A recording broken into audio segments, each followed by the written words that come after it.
বর্ষা তো শুরু হয়ে গিয়েছে, আর বর্ষার শুরুতেই প্রথমেই নিয়ে চলে এলাম ইলিশ মাছের একটা রেসিপি। ইলিশ মাছের অনেকেই অনেক রকম রেসিপি বানাও, তবে এটা একটা ট্রাই করে দেখতে পারো। তো এখানে কড়াইয়ের মধ্যে তেলটাকে আগে আমি গরম করে নিয়েছি, নিয়ে বন্ধ করে দিয়েছিলাম যখন ওর মধ্যে থেকে ধোঁয়া উঠেছিল।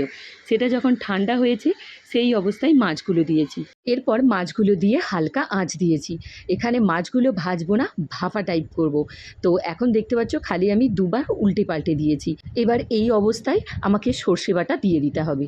এখানে সর্ষেটা আমি নিয়েছি শ্বেত সর্ষে ও কালো সর্ষে দুটোই। তার মধ্যে 3টে কাঁচা লঙ্কা দিয়ে ভালো করে মিক্সিতে পেস্ট করে এবং সেটা ছেঁকেও নিয়েছি। এবার ওইটা দিয়ে চাপা দিয়ে দিলাম। এখানে আমি পুরো সর্ষেটা আগে দিইনি, বাকিটা রেখে দিয়েছিলাম।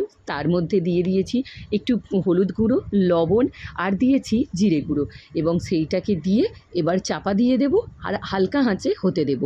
তো এটার জন্য 5 মিনিট হলেই যথেষ্ট। তো 5 মিনিট পর এখন আমার রান্না হয়ে গিয়েছে। তো একটু কাঁচা সর্ষের তেল দিয়ে দিলাম, আর কাঁচা সর্ষের তেল না দিলে ইলিশ মাছের স্বাদটাই ঠিক আসে না। তো যাই হোক, এবার আঁচটা বন্ধ করে দেওয়ার আগে কয়েকটা লেবু পাতা দিয়ে দিলাম, আর সাথে দিলাম গন্ধরাজ লেবুকে গোল গোল কেটে রাখা। এই উপকরণগুলো দিয়ে 2 মিনিটের জন্য চাপা দিয়েই কিন্তু নামিয়ে নিতে হবে। নামানোর পর ঠিক এই রকম দেখতে হয়েছে গন্ধরাজ ইলিশ ভাপা। তো তোমরাও একবার বাড়িতে ট্রাই করে দেখতে পারো, একবার খেলে কিন্তু মুখে লেগে থাকবে।